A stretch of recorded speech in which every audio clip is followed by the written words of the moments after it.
Assalamualaikum warahmatullahi wabarakatuh.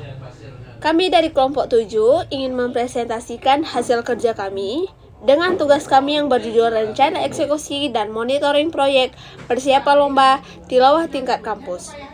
Di sini saya dan juga rekan-rekan saya akan menjelaskan per slide dari hasil kerja kami. Di mana yang pertama di sini kami akan menjelaskan tentang deskripsi singkat proyek, dan pada slide ini menjelaskan tentang proyek yang akan kami laksanakan. Di mana tujuan proyek ini menyelenggarakan lomba tilawah kampus yang tertib, profesional, dan mampu menghasilkan qori dan qoriah terbaik. Artinya, kegiatan ini tidak hanya fokus pada lomba, tetapi juga pada kualitas penyelenggaraan dan hasil dari peserta. Nah, untuk output utama ini, proyek ini ditargetkan menghasilkan beberapa hal penting, yaitu tersedianya venue lomba, daftar peserta, daftar juri, susunan tata acara, serta dokumentasi akhir kegiatan. Semua output ini menjadikan indikator keberhasilan proyek. Dan durasi pelaksanaan proyek ini selama 30 hari, dan dalam pelaksanaannya proyek ini dibagi ke dalam milestone atau tahapan. Nah, pada minggu pertama ini ada terjadinya kick off dan rekrutmen panitia. Nah, kemudian di minggu kedua ini difokuskan pada finalisasi venue dan publikasi acara. Nah, pada minggu ketiga digunakan untuk proses registrasi peserta. Nah, pada minggu keempat inilah dilakukan pelaksanaan lomba sekaligus penutupan acara tersebut. Nah, pada slide kedua ini saya akan menjelaskan di mana slide kedua ini terdapat struktur tim yang terlibat dalam proyek. Struktur tim ini dibuat agar setiap pekerjaan memiliki penanggung jawab yang jelas dan koordinasi dapat berjalan dengan baik. Di sini terdapat project manager, kemudian ada koordinator acara, koordinator konsumsi, koordinator IT dan dokumentasi, dan juga ada koordinator registrasi, dan ada koordinator pelengkapan. Baik, saya Siti Maisha akan melanjutkan penjelasan tentang kick-off meeting. Kick-off meeting adalah pertemuan awal sebelum proyek atau program mulai dijalankan. Tujuannya untuk memastikan semua pihak punya pemahaman yang sama. Yang pertama, ada menyamakan persepsi tentang ruang lingkup proyek. Artinya, semua anggota tim harus memahami apa yang dikerjakan, batasan proyek, target, dan hal yang tidak termasuk dalam proyek. Yang kedua, menjelaskan peran setiap anggota. Setiap orang diberi tugas yang jelas, siapa melakukan apa, supaya tidak terjadi tumpang tindih atau ada tugas yang tidak terurus. Yang ketiga, ada menetapkan timeline atau deliverables. Jadi, dalam bagian ini, tim menentukan kapan setiap tahap selesai dan apa hasil akhirnya. Yang keempat, menentukan mekanisme komunikasi, menyepakati cara berkomunikasi, misalnya grup WhatsApp, rapat mingguan, laporan progres. Tujuannya supaya informasi tersampaikan dengan jelas dan cepat. Selanjutnya, peserta kick-off. Yang pertama, ada project manager. Project manager seperti pemimpin proyek yang mengarahkan keseluruhan kegiatan dan mengambil keputusan penting. Yang kedua, ada semua koordinator divisi perwakilan tiap bagian, misalnya divisi acara, publikasi, logistik, untuk menerima instruksi dan menyampaikan ke tim masing-masing. Yang ketiga, perwakilan kampus atau organisasi, bisa berupa pihak yang memberi izin, pendukung kegiatan, atau stakeholder yang berkepentingan. Yang keempat, ada notulis. Notulis adalah orang yang mencatat hasil rapat keputusan, tugas, dan jadwal agar semua poin terdokumentasi dengan rapi. Perkenalkan, nama saya Faiza Adareni dengan NIM 24070507. Di sini saya akan menjelaskan tentang agenda kick-off meeting. Yang pertama yaitu ada pembukaan, yaitu pembukaan oleh PM atau ketua panitia untuk menjelaskan tujuan meeting dan menyamakan pemahaman awal. Yang kedua ada paparan PM, yaitu PM menjelaskan gambaran proyek, ruang lingkup, target, serta jadwal atau milestone agar semua pihak paham arah kerja. Yang ketiga, ada paparan masing-masing divisi, yaitu setiap divisi memaparkan tugas, kebutuhan, rencana kerja, dan potensi risiko.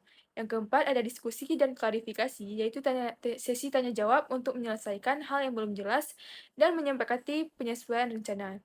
Yang kelima, ada penetapan action item, yaitu penentuan tugas awal, siapa penanggung jawabnya, dan deadline masing-masing. Yang keenam, ada penutup, yaitu merangkum hasil rapat dan memastikan semua pihak siap menjalankan tugas. Baik, selanjutnya ada output kick-off meeting. Yang pertama ada notulen rapat, yaitu catatan resmi berisi keputusan, pembagian tugas, jadwal, dan poin diskusi. Yang kedua ada daftar deliverables final, yaitu daftar output yang dihasilkan oleh proyek. Yang ketiga ada timeline atau Gantt chart, yaitu visualisasi jadwal proyek, durasi kegiatan, dan milestone. Yang keempat ada pembagian peran panitia, yaitu struktur tugas dan tanggung jawab setiap divisi atau anggota agar koordinasi jelas. Baik, selanjutnya saya Zanuba akan menjelaskan mengenai tabel deliverable dan mekanisme tracking pada proyek ini. Pada tabel ini, kita bisa melihat daftar pekerjaan utama yang harus diselesaikan oleh setiap divisi beserta PIC-nya, target waktu, status, dan progres terakhir. Tujuannya supaya semua tim memiliki visibilitas yang sama terhadap apa yang sudah berjalan, apa yang tertunda, dan mana yang membutuhkan perhatian khusus. Beberapa poin penting dari tabel ini yaitu nomor 1, venue siap dengan PIC divisi acara. Target penyelesaiannya pada 10 Januari, statusnya on track, dan progres terakhir adalah masih menunggu konfirmasi sound system. Nomor 2, publikasi dan poster. Ini menjadi tanggung jawab divisi media. Targetnya 12 Januari, dan saat ini statusnya sudah selesai. Poster juga sudah dipublikasi di akun Instagram. Nomor 3, registrasi peserta dengan PIC divisi registrasi. Targetnya 15 Januari, statusnya on track, dan sudah ada 32 peserta terdaftar. Pada nomor 4, yaitu daftar juri, ini berada di bawah PIC Product Manager dengan target 13 Januari. Statusnya masih risiko karena terdapat satu juri yang belum memberikan konfirmasi.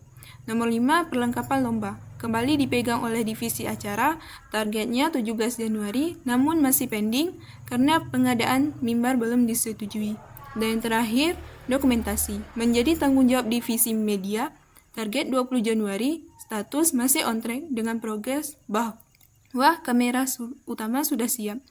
Tabel ini membantu tim untuk melakukan tracking supaya masalah dapat terdeteksi lebih awal sebelum masuk ke hari pelaksanaan. Selanjutnya, saya jelaskan bagian mekanisme tracking. Untuk memastikan semua deliverable berjalan sesuai timeline, digunakan beberapa metode yaitu Gantt chart, yaitu sebagai panduan timeline agar setiap divisi tahu urutan pekerjaan serta tenggat waktunya.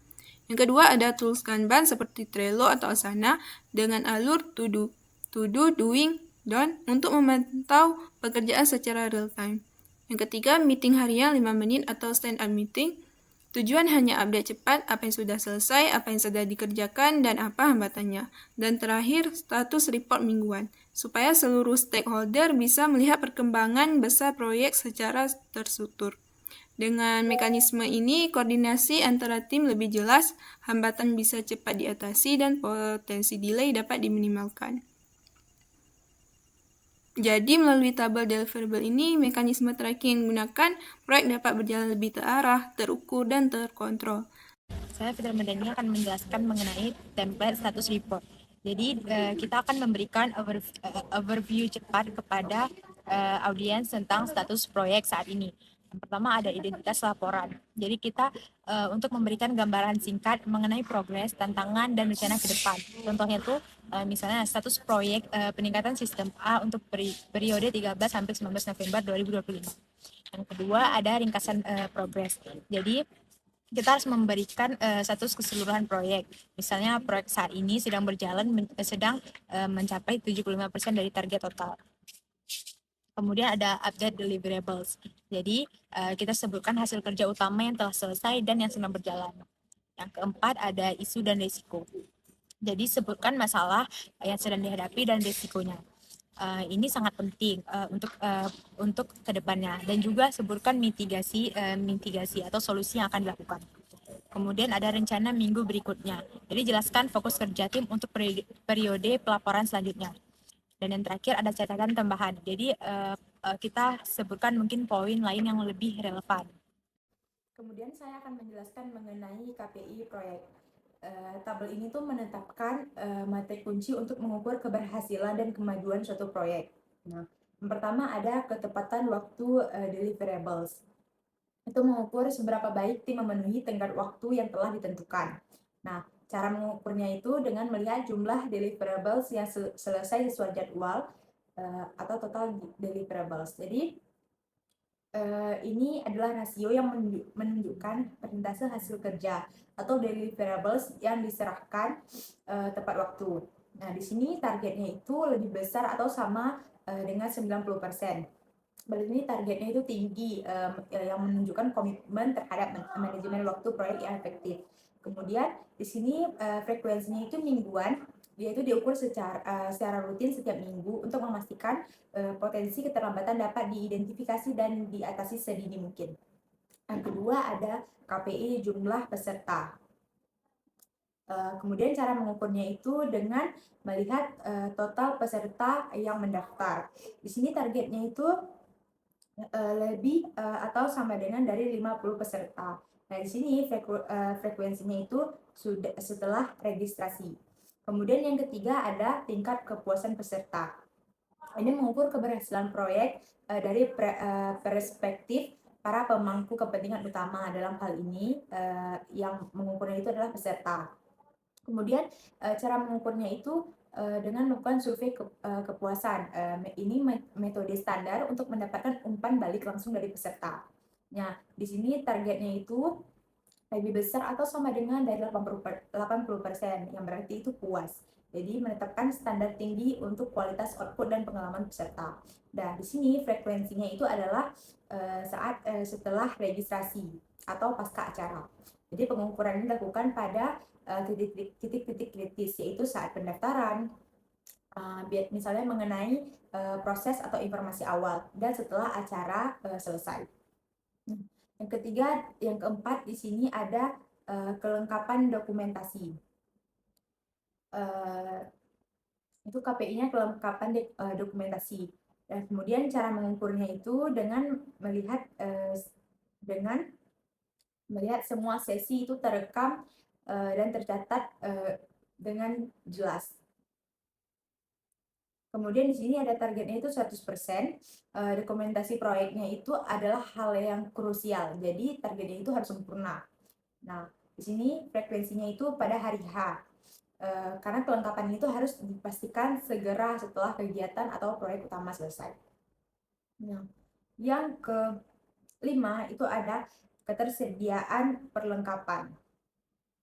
Ini mengukur kesiapan logistik dan sumber daya fisik yang dibutuhkan untuk menjalankan proyek. Cara mengukurnya itu dengan menceklis perlengkapan acara. Jadi kita menggunakan daftar periksa untuk memastikan tidak ada item yang terlewat. Nah, di sini targetnya itu 100% tersedia. Dia itu sama seperti dokumentasi, perlengkapannya itu harus tersedia sepenuhnya untuk menghindari terjadinya gangguan. Nah, frekuensinya itu pada hari H, karena ketersediaannya itu harus dipastikan pada hari pelaksanaan atau penggunaannya itu sudah 100%. Nah, yang terakhir itu ada tingkat kehadiran peserta. Nah, ini mengukur komitmen dan partisipasi tim internal itu panitia dalam pertemuan atau kegiatan proyek. Cara mengukurnya itu dengan melihat persentase panitia yang hadir. Jadi, kita melihat rasio jumlah panitia yang hadir terhadap total keseluruhan panitia. Kemudian, di situ targetnya adalah lebih besar atau sama dengan 90%. Jadi, targetnya itu tinggi karena untuk menunjukkan profesionalisme dan keterlibatan tim yang optimal. Nah, di sini frekuensinya itu adalah setiap rapat, jadi diukur pada setiap pertemuan untuk menjaga kedisiplinan dan efektivitas tim. Jadi kesimpulan dari PPT ini ialah pertama, proyek disusun dengan pendekatan manajemen proyek formal yang menegaskan bahwa pekerjaan ini itu dilakukan secara terstruktur dan profesional. Yang kedua, mekanisme tracking jelas, menegaskan bahwa proses dan kinerja itu dipantau secara transparan. Yang ketiga, KPI terukur dan realistis. Jadi target yang ditetapkan itu masuk akal dan dapat dipertanggungjawabkan. Dan yang terakhir, dokumen siap untuk implementasi di lapangan. Jadi menunjukkan kesiapan tim untuk tahap selanjutnya, seperti eksekusi atau transisi. Sekian presentasi dari kelompok kami, lebih dan kurang kami mohon maaf. Wassalamualaikum warahmatullahi wabarakatuh.